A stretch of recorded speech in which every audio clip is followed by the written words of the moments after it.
Hello, everybody. This is Rob Fredette with the podcast HODGEPOD, episode 102. I can't believe it. I've hit the century mark, and I'm going to continue. I can't wait to get to 200.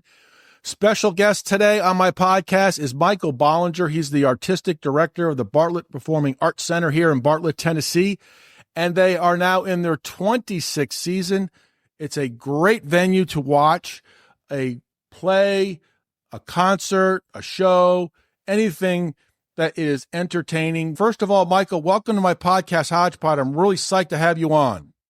Hey, it is great seeing you, and thank you. And wow, congratulations to you, 102. Yeah, 102. Can you believe that? That is crazy. That's craziness. Wow. Well, good deal. Congratulations. Well, thank you very much. So you have been at the Bartlett Performing Arts Center for a number of years. 1942. 1942, really? That is a long time. Unbelievable. So I'm joking. Yeah. How long have you been at the Bartlett Performing Arts Center? And talk about that. Introduce yourself, please. Actually, last December, just this past December, I started my 9th year. And I drove across country with my little buses already up at Doggy Heaven now. My little dog, Jasper. You remember Jasper? I remember Jasper. Yes, I do. I love Jasper. Yeah, he passed away about 3 years ago, but he and I drove across country on December the 3rd and 4th. And my first day was December the 5th of 2016. So December the 5th of just recently, I started my 9th season, and I can't believe that. It honestly doesn't seem like it's been that long, and I don't mean that in that it didn't drag on. It just is, wow, Time flies, doesn't it? It does. And before that, basically, I've been a director of theaters my entire career. Reader's Digest is I went to Webster University in St. Louis and I got a degree, and they got a great conservatory of theater arts, and I got a degree in acting and directing. And a month after I got out of school, I started my own theater called Main Stage Theater, which was down at Lake of the Ozarks. Do you know where that is? Kind of. Where would it be? It's like right in the middle of the state of Missouri, and it is a huge lake, not as big as Kentucky Lake, but it's really big. It's where Bagnell Dam is, but I started a theater there, and you're going to love this. So I was looking to start a theater, and so I went down there, and I was like, well, where do you want to start a theater? Well, the mountains would be good. Oh, Bermuda would be good, but I don't have that kind of money, you know what I mean? So, and I'd always liked Lake of the Ozarks, and I thought, well, what do you need to start a theater? You need a space, and you need patrons that want to come and see what you do, and you need enough money to get it started. So for the space part, I went to Lake of the Ozarks because there are a lot of large resorts down there, like in February, and I was going to graduate in May to see about starting a theater there. And most of them were like, and one was like, well, we can put up a tent out in the parking lot. And I don't want to do that, Another one was like, well, here, I got this space. And it was like 2 times as big as my office, And then it went to, it's now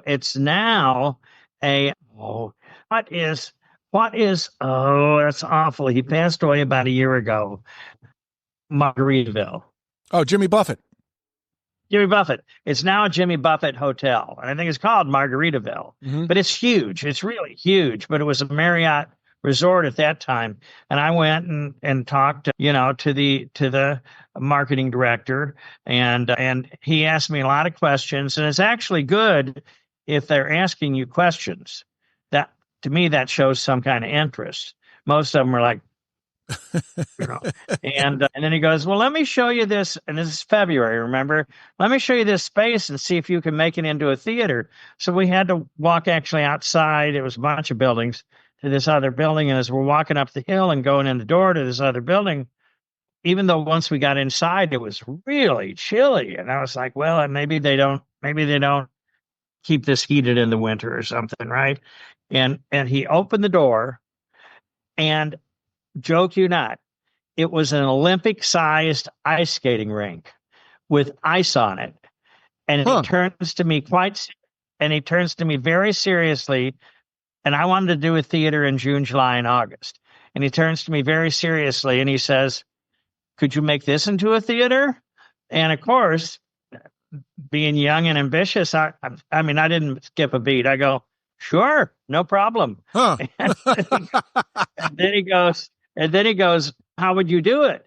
And I looked around, and it had really tall cathedral ceiling, stone walls, really tall cathedral ceiling. And at one end, it had a balcony that was about maybe 12 feet off of the ground. And then it went on higher above it. And I just looked around for a second. And I go, "Well, I think what I would do is I said I would I'd put the stage right here under, because that's a natural second level. And I'd put the stage right in front of it. And I'd make it a thrust theater. So seating is on three sides. Yeah. And then I would, close it in. That could be taken down in the winter so you can ice skate again. And that's basically what I told him. And that is exactly what it became 3 months later, And then my company, I had to audition a company and get it all together. And my company, young thespians from various colleges, but mostly from Webster University, that we all lived in the back part of the ice skating rink. So if you can imagine, we put up, all the rooms had 3 walls. The 4th wall was one of the stone walls. So stone wall, my wall, wall with a door. And it's a hotel, and they let me use any of the old furniture that they had in storage. So that was it, And so I ran it for 7 years. Up that, we had it built, opened our to the impossible dream within weeks. It was, and then I got the artistic directorship of the oldest professional theater in the state of Missouri called the Lyceum Theater. And you could look it up online, Lyceum, Lyceum Theater. And if you go to their history section, and I hate to say this, but start reading in the decade of the 80s and move forward, they talk a lot about me and what I did there for the next 2 decades. So I ran that. Then I left and moved to southeastern Virginia, and I finished the build on a 63,000 square foot building. It was an old high school built in 1922, closed in 1990. That this group raised $21 million to transform it into a full art center. So $21 million? 550-seat theater.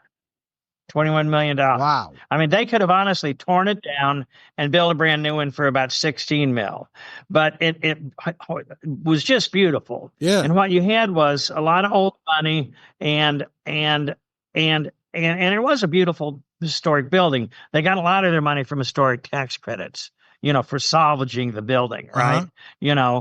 They brought me in 16 months. I was the first director before it got completed. So I finished the build and, programmed it from scratch. And I was there like 5 years. And then I got headhunted and got offered a job to put that in perspective, because you've been in BPAC, right? Yes, I have, many times. Well, BPAC is 16,500 square feet, right? So that was 63,000 square feet. It was the whole high school, but it had, all the classrooms were like, here were ballet studios. I mean, here were where they were now. Art class, pottery studio with a kiln, a little cafe, 2 art galleries, and a 550-seat theater and a partridge in a pear tree, but it was just really great. And then I got headhunted to run a theater just outside of New York City in South Jersey. So if you're in Penn Station in New York, you get on a train, go under the river, go through Newark, go through East Orange, and then you're in South Orange. Pretty pretty well off neighborhood.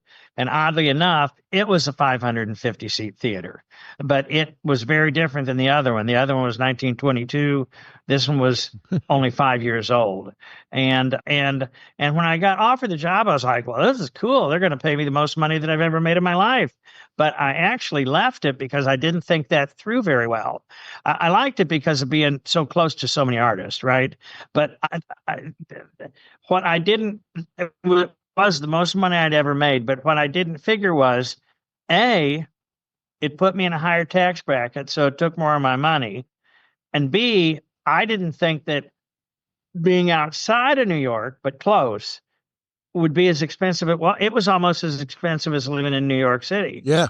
And so I left there, and then I got a job running the directorship, and they all were kind of similar jobs. I mean, I was the guy running the theater outside of Charlottesville, Virginia, called the Louisa Arts Center, much smaller, 200 seats. And all of them, I started a lot of new programs, and all of them, two of them, one I built from scratch, two I built from scratch, because the Lyceum Theater, when I got there, that's the one in Missouri, it sat 208, and when I left, it sat 408. When I got there, the attendance was 6,900.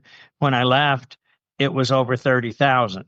And at any rate, and so then the one by Charlottesville, when I got there, they had hardly any attendance, and they were doing very lackluster seasons. And I changed all of that, and I was there 4 years, and I always have kept my options open. What I mean is, they're first of all, I have an unusual job, so it's not like you can, I'm going to go manage a restaurant. Right. Nothing wrong with managing a restaurant, but you know what I'm saying. You could interview for a lot of places for that.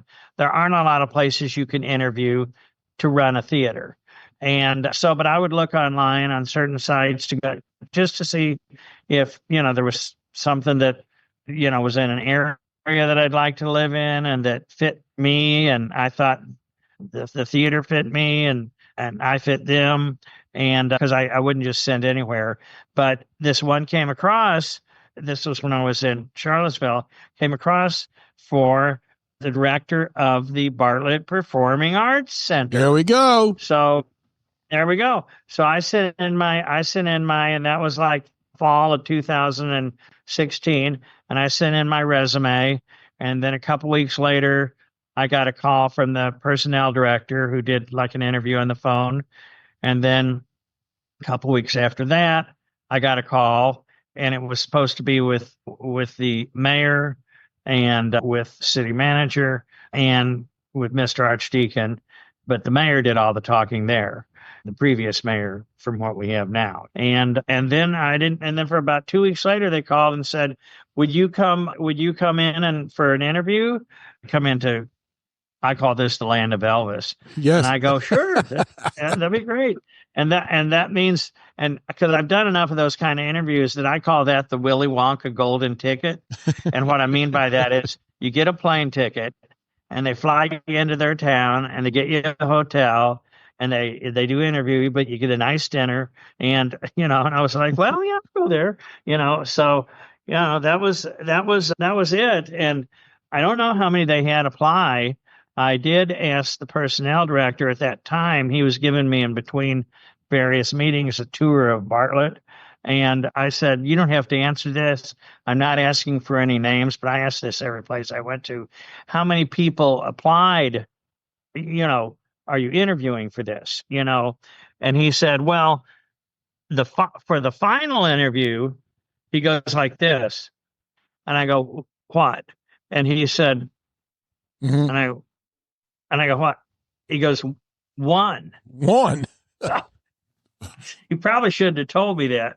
Well, you know what? So when you get that plane ticket and they take you out to dinner, it's pretty much in the bag. Don't you think it's pretty much a done deal?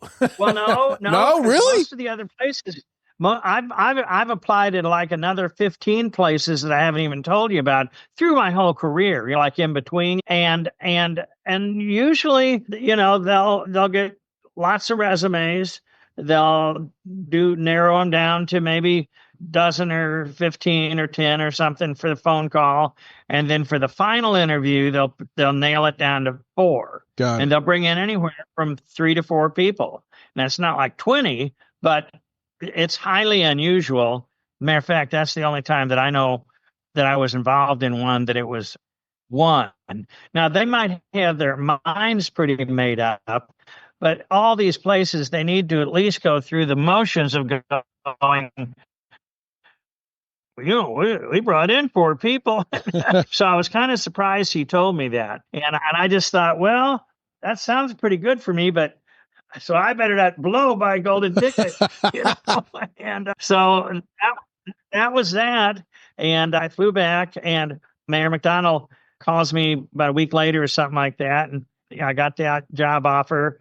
And I said, well, Mayor, I'm so excited. I said, when would you like me there? And he said, because this was now like the middle of November, right? Mm-hmm. It was like a couple weeks before Thanksgiving. Well, we'd like you there by December the 1st. And I'm 1,000 miles away in Virginia, And I go, well, Mayor, just try to think out of the box a little here. That's not a good thing to say, but I said, you got the holidays coming up, Thanksgiving, Christmas, New Year's. And traditionally, after you've only got 2 shows scheduled. Now, we do way more than that now, but 2 shows scheduled over your holiday season. And other than that, it's going to be dead over there. I'm just telling you from me doing this for my life, it's going to be dead over there. And I'd like to propose that I start January the 2nd, because that'd give me time to move 1,000 miles. And I like where I'm at here, and I like the people, and they like me. And that'd give me time to help transition them. I can't stay to get a new director, but to help them transition. And he said, well, I don't know, that might be a deal breaker. I need you in 2 weeks. I need boots on the ground that know what they're doing in 2 weeks. And I really felt that if I said, look, I really need a month, I thought that he'd probably stick with it. But I was like, what the heck? I may as well just do it, get the move over with. So from when they offered it to me, about 16 days later, I was here. Wow, that's a great story. That is an awesome story. That is tremendous. And I was very tired when I got here. So talk about the BPAC itself. It's a great venue to watch a concert or play. Been to many of them.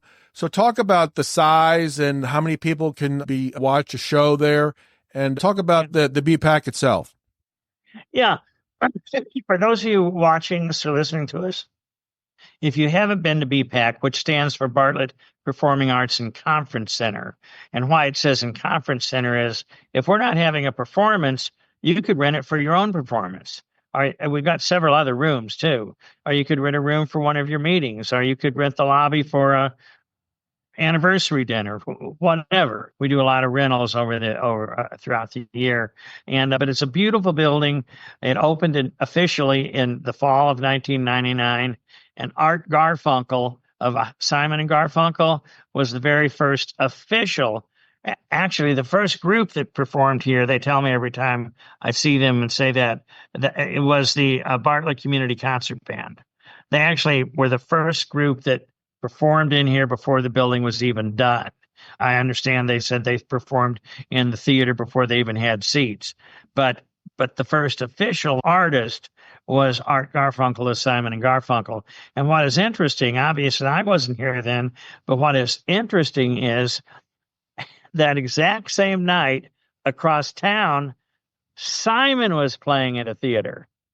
So really, on September the 19th, 1999, Simon and Garfunkel were playing Memphis.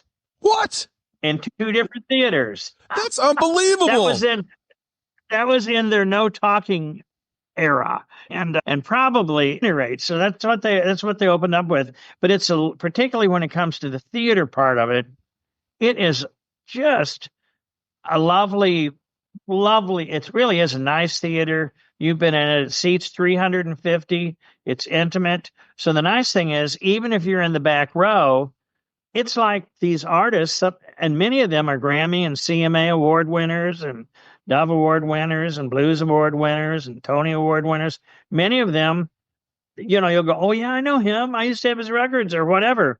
but it's like they're performing in your living room because there's only 350 seats, whereas like GPEC is about 850 and the Holleran's like 2,250, not the Holleran, the Orpheum or something like that.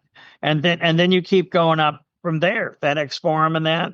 And I know those are great theaters and they serve a purpose. But I really don't, even when I was younger, I never cared for going to a theater that was with me and 10,000 of my other dearest friends, and even as a younger,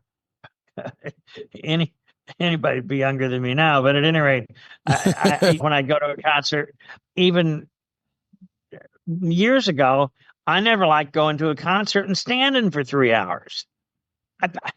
I paid money to go watch this show. Let me sit down and watch the show. So here, you don't have to stand up for the 2 or 3 hours of the performance.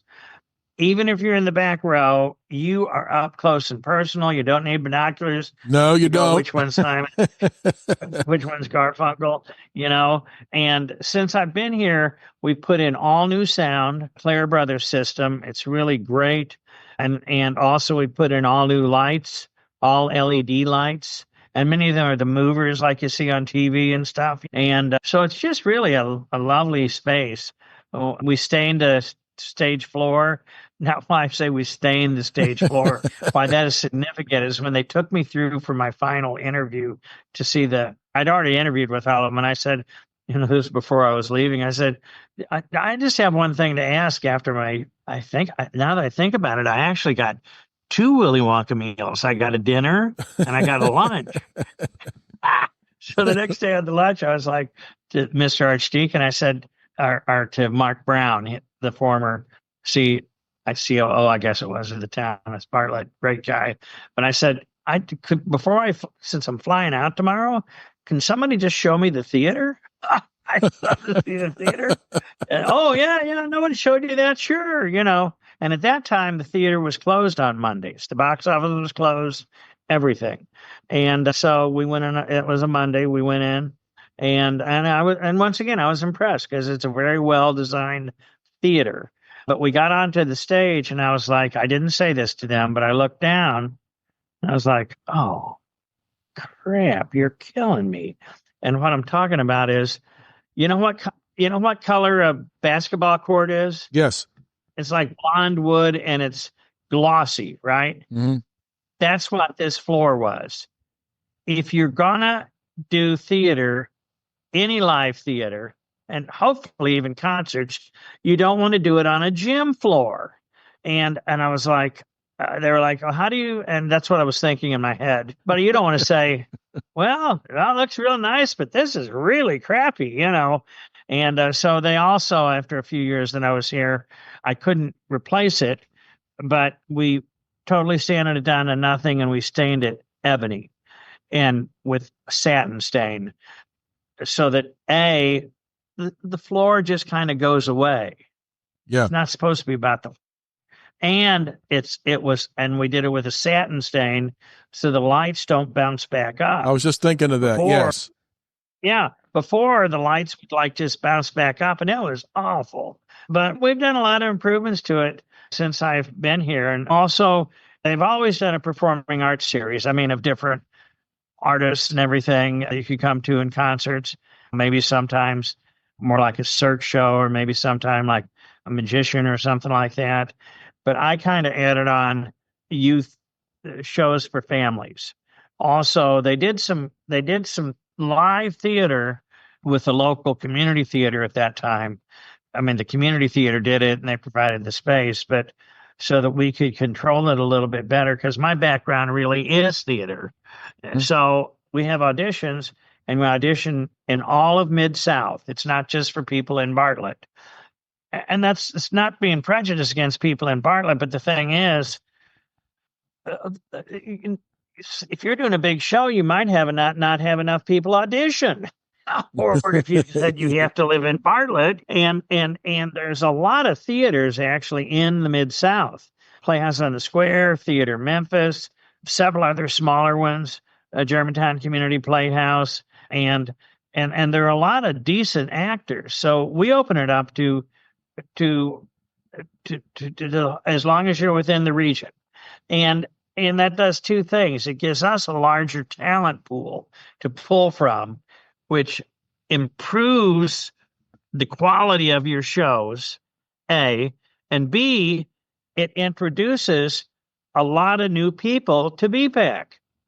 Because if the artists, some of the artists, we don't always use the same actors, and so if some of them, for instance, are new and their mommy and daddy or their wife or brother and sister or boyfriend or girlfriend or whatever, but are new to coming to BPAC, you're introducing a lot of new people to BPAC. So there are several reasons for doing that. I mean, probably the most important is to get the best quality show we can possibly get. And so we do 2 or 3 live theater productions a year. Right now, this season, we're doing 2. In Christmas time, we did something called Bright Star, which is based on it's really a lovely story. It's based on a true story. It takes place in the 1940s with flashbacks to the 1920s, but it was written by the comedian Steve Martin. He wrote it and he composed all the music with Edie Brickell, which is Paul Simon's wife. Also, she had her own professional music career. Edie Brickell and the Bohemians. Yeah. Yep. You win. I win. You win. You win. I know my 80s music. That's what it was. That's what it was. Yeah. And so, but she worked on the music with Steve, and the other thing is Steve himself is a brilliant banjo player. Did you know that? Did not know. I've learned a lot. I've learned that Simon and Garfunkel were in the town the same night, and now Steve Martin is a banjo player. That is 3 facts I did not know. Wasn't married to Raquel. Yeah. He was married to Paul Simon of Simon and Garfunkel. That's funny. But at any rate, it was we just did it the first week, and it was just a lovely show. Normally, I didn't personally direct it. I produced it. Earlier this last year, 2024, I directed Peter Pan, a mixture of youth and adults now, and Peter flew. Because what's the point of doing Pan if Peter doesn't fly? I mean, come on. That's the whole fun of it. So he really flew. And that was the first time ever for a show here in PAC that they did anything. It's very technical, and you've got to know what you're doing to be safe. And one time I was directing Peter Pan at my theater in Missouri.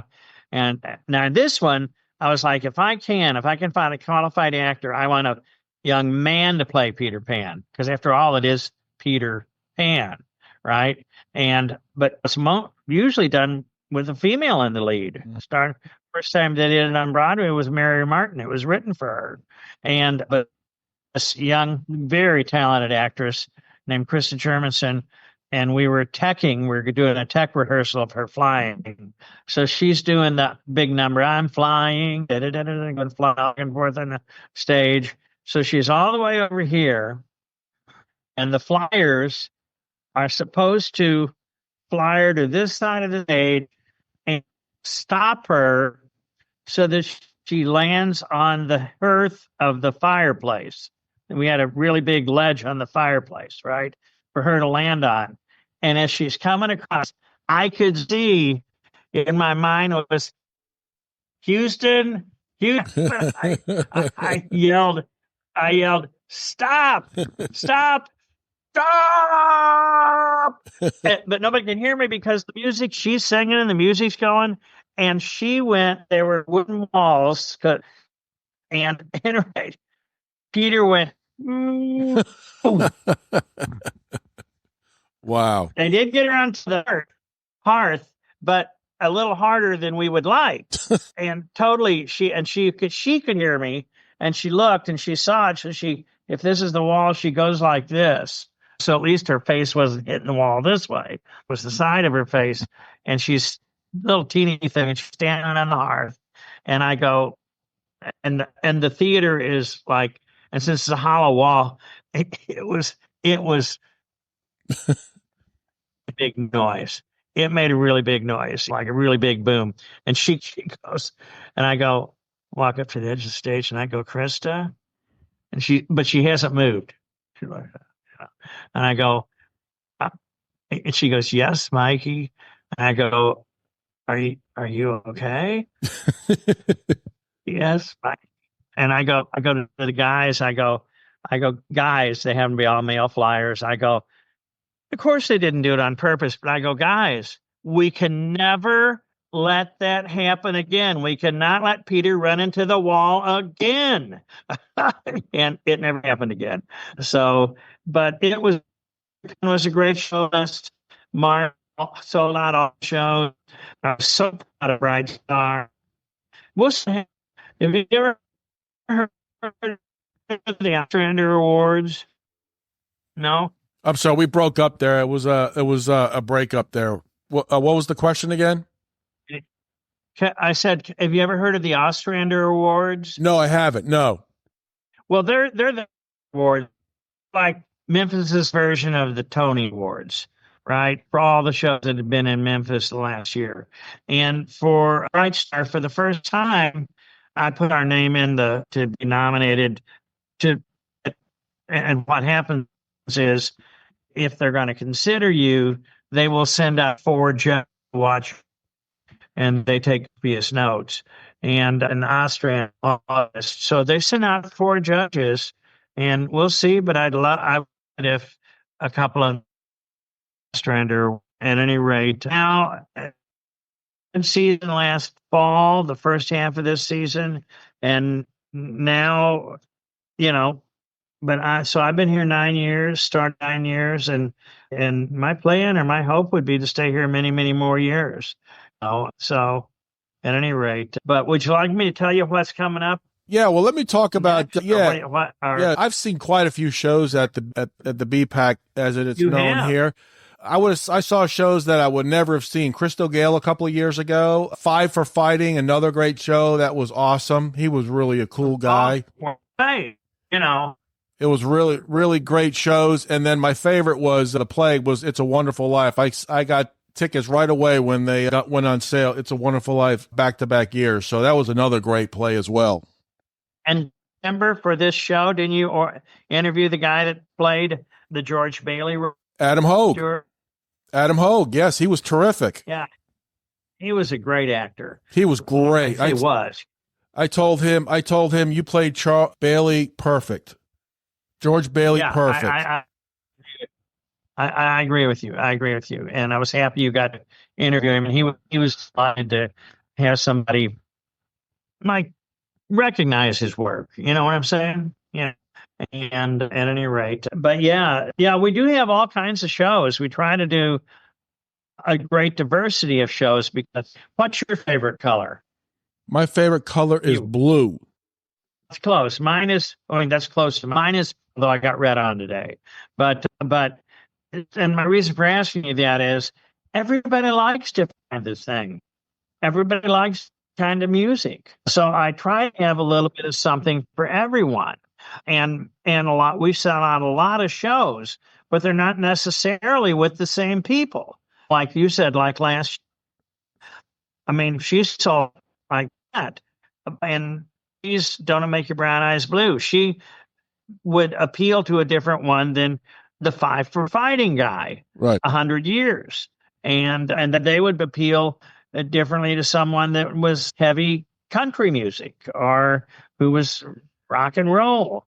And we make a point to do different kinds of shows because it doesn't say on the door when you come into the front of the theater, it doesn't say the Bartlett Dance Center, the Bartlett Country Music Center, the Bartlett, whatever. So it's the Bartlett Arts Center.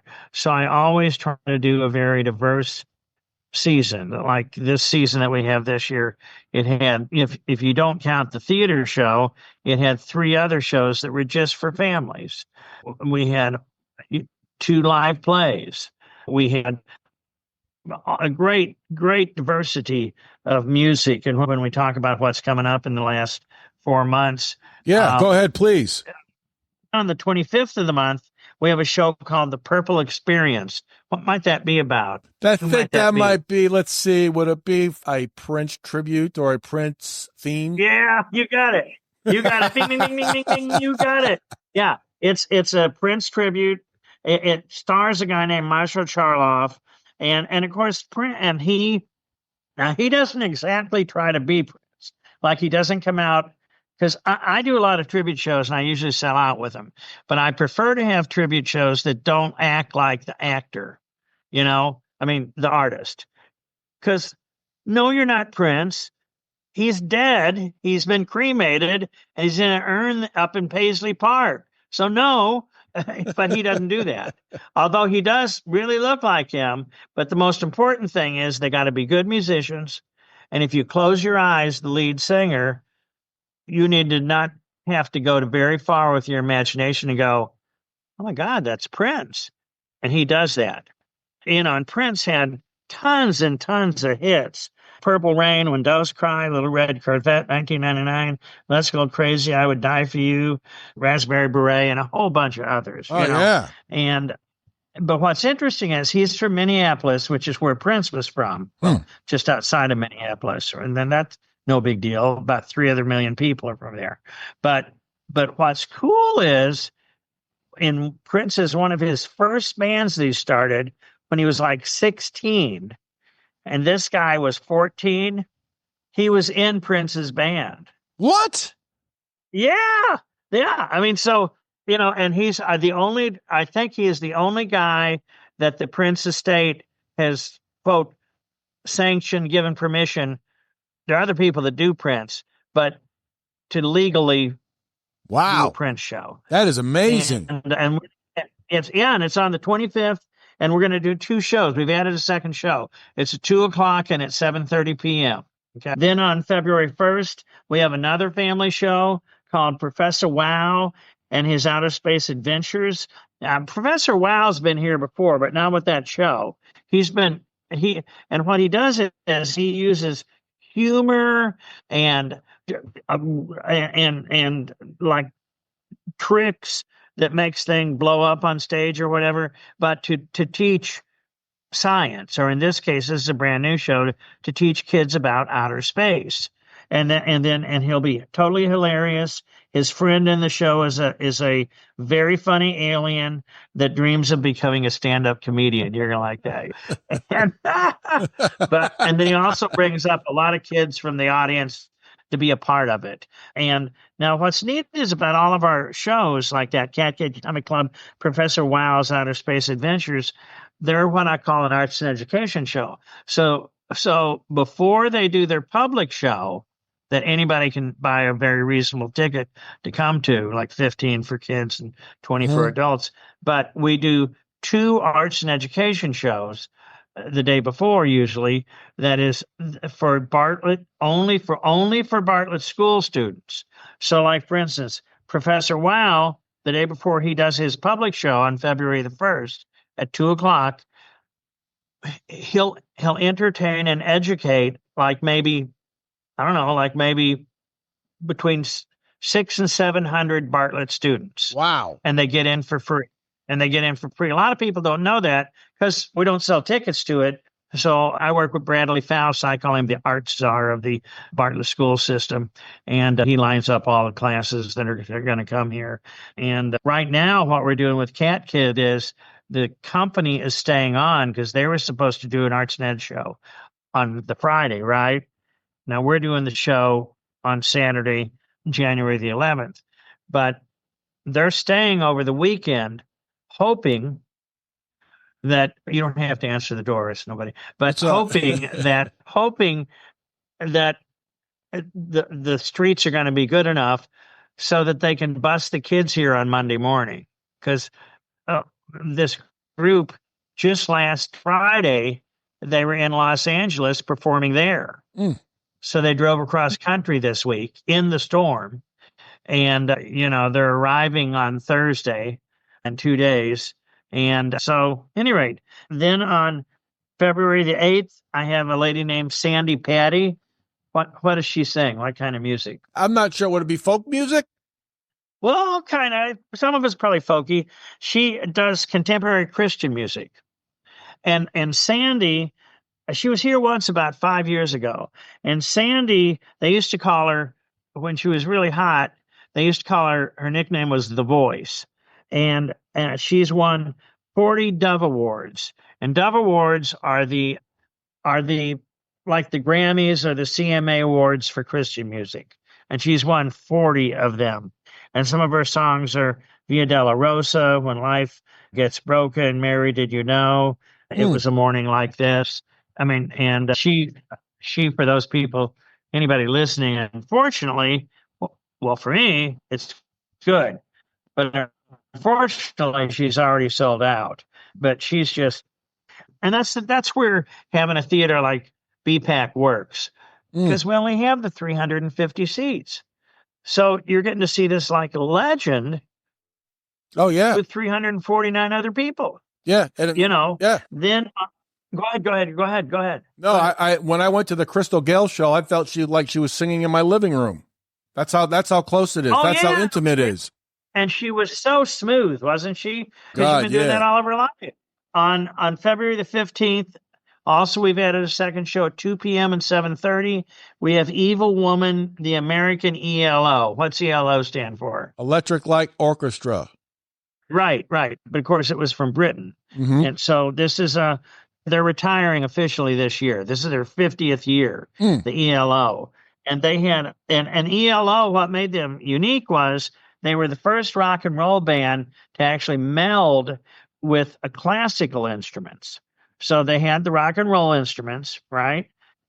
And they got 5 classical musicians, a couple violins, a viola, a cello, and a stand-up bass, but they didn't play it like that. That's jazz. They played it like you would classically, strumming it. Bowling it. And but they put them together to make the music, and they had like 20 number one hits: Mr. Blue Sky, Evil Woman, Don't Bring Me Down, Strange Magic, Sweet Talking Woman, and actually Mr. Blue Sky, which is about an 8-minute song. Mm-hmm. Have you ever seen any of the Guardian of the Galaxies movies? I have seen a couple, but yes, I have. Well, I've only seen one, the last one, the most recent one, and the opening sequence, they used the 8-minute Mr. Blue Sky number. So that's kind of cool. But at any rate, they're really, really exceptional. And then our next theater production is called Children of Eden. Now it's a youth theater production. It only stars young people from like 6th grade up to seniors in high school. And they're professionally directed. Emily Chateau's directing this. She's the one that directed Wonderful Life. And it's by Stephen Schwartz, who's done all kinds of other musicals, and John Kayard. John Kayard was affiliated with Les Miserables, one of my favorite musicals ever. Stephen Schwartz did other musicals like Godspell and Pippin, but probably the biggest musical that's ever been on Broadway and is recording on Broadway stopped now. And that was Wicked. He's the one that put Wicked together. And but it's set in, it's really hard to explain. It's taken from the first 3 books of the Bible, but it's not preachy or anything. And it's really about families, and it's about love. It's about parents, children, and faith. And so it starts out with Adam and Eve, and Father. They don't call God, they call him Father, right? And then Adam and Eve's kids, Cain and Abel. Of course, they had a whole bunch of stuff going on. And then Noah and his sons and family. And so it's about, even though it's like telling of the Bible story, it's really about families. But it's really kind of a neat show. And it's going to star about 30 youth from Greater Bartlett. And that's on March 7th, 8th, and 9th. Bartlett Community Concert Band, who actually officially, they tell me every time, was the first group that ever performed in BPAC before we had theater seats. They're going to be here on March the 28th, and they do a good show. That'll be their spring concert. And April the 4th, we have Larry Gatlin. And do you know him? Remember him? Country music singer, correct? Yeah. But he's more countryish, but he was in Nashville writing songs, and then he moved out to L.A. and then he met this country singer out in L.A. named Dottie West, and then Dottie West actually, she goes, "You need to not be out here. You need to be in Nashville." And she bought him, because he said, "Well, I'm broke. I'd love to go to Nashville." She bought him a plane ticket to fly him to Nashville. And the rest is history. That's amazing. He went on to write songs. Huh? That's amazing. Yeah. And he went on to write songs for people like Johnny Cash, Chris Christopherson, Johnny Mathis, and Elvis, and a whole bunch of others. And then he's had his own hits: Broken Lady, Houston, All the Gold in California, and then he was on Broadway in the Will Rogers Follies. He played Will Rogers. I saw him in that. He was great. He also has a successful career, not only solo, but with his brothers, the Gatlin brothers. I'm only bringing him in. And he's almost sold out. And so now he still performs himself. He still performs with his brothers every week on the radio station that basically owns the Grand Ole Opry. Yeah. He has a show that says Gospel According to Gatlin. And so he's April the 4th. And you ever hear of Henry Cho? He's a comedian, is he not? You got it. Bing, bing, bing, bing, bing. I'm doing good tonight. You win. I'll buy you a hamburger, okay? And so remind me of that, okay? So, yeah, Henry Cho, he's going to be here for 2 performances on April the 11th and 12th. And he's getting close to being sold out. Can you believe it? That's 3 months away, and he's already almost sold out. And I had him here once before, and he totally sold out. But he actually was born. His mom and dad are from South Korea, and they moved to America, and he grew up in the Knoxville area. Mm-hmm. And after he got out of college, whatever college is up there. And then he moved out to L.A., and he was on the Night Show and the Late Show and Letterman. He was in some movies like McHale's Navies, like Saving Faith with Vince Gill and Amy Grant. And then when he met his wife and they got married and they were going to have kids, he decided that he didn't want to raise his kids in California. He wanted to raise his kids closer to where he grew up. So they moved back to Tennessee, and they live a little out. They don't live in Knoxville, but they live a little outside of Nashville now. And that's all he does is he travels all over. Every week he probably has 2 or 3 gigs all over the country doing stand-up comedy. He's on a couple of comedy radio shows every single week. Last January, not this one, the year before, he was awarded. He was inducted into the Grand Ole Opry for comedy, and he was the first comedian inducted since 1973, and he was the first Asian American to be inducted into the Grand Ole Opry. It was for him being a comedian because his comedy is very countrified. Mm-hmm. One of the things, if you've never seen him perform, because he looks pretty Asian because his mom and dad are from South Korea, but they come out and people clap and clap and clap, and he'll go, whatever, thank you very. But he's got a Midwestern accent, and then everybody laughs again, like, how did that happen? And that's not what it's about, but it just goes from there. And the neat thing is, he's a clean comedian. That means he takes a bath before every single show. Yes, that's a good thing. Isn't that good? Yeah, that's great. Good?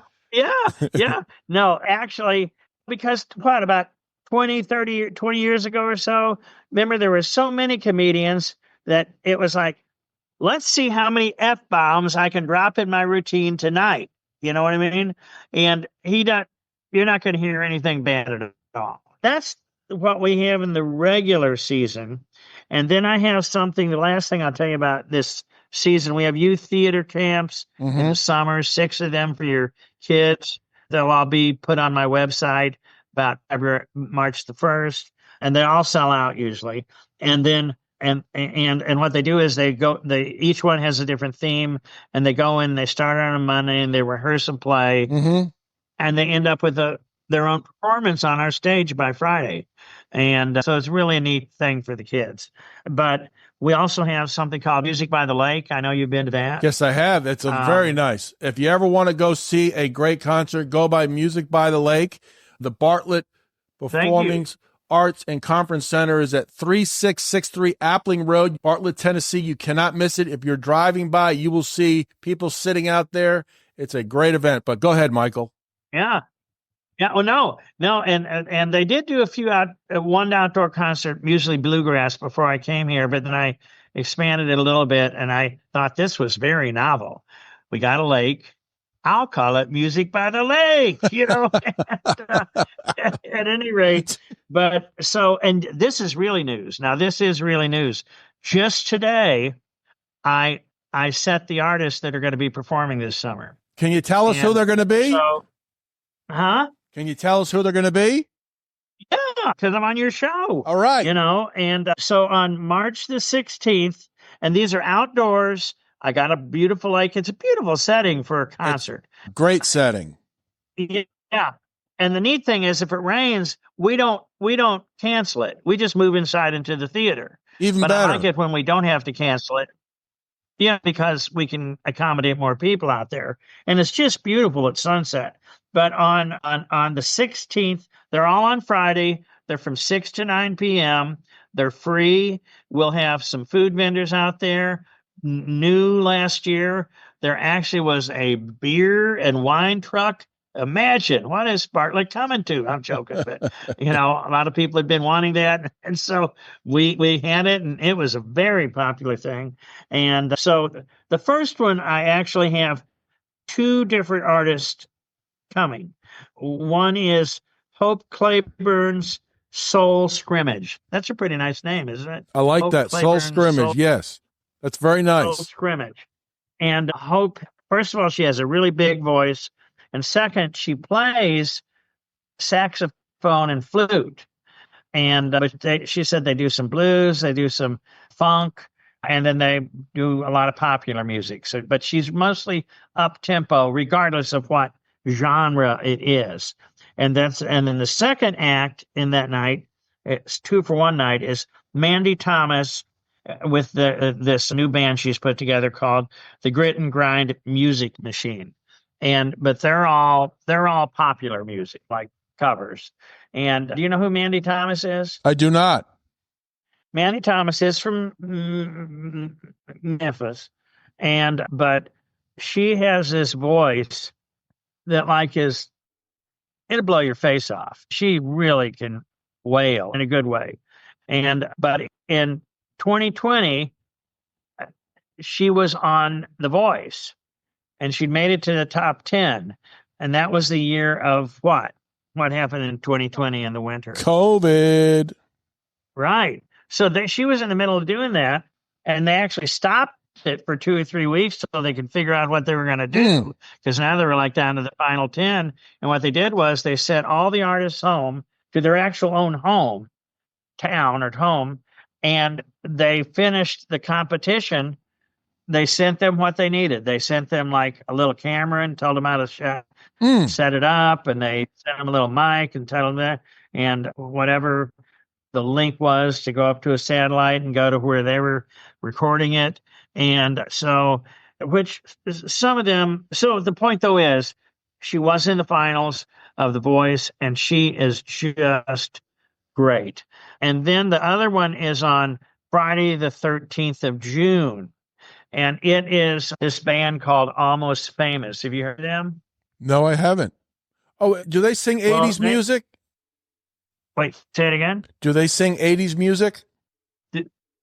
Well, they sing it's all popular music. Like every song you'll go, oh, I know that. I know that. I know that. I know that. I know that. I know that. Okay. But it's like from 80s through like the 2010s. Okay. So it's not like all old movie, but they just jump around and show that we had to stop 2.5 hours or so before we were going to do the show. And he did keep his word. He came back and did it.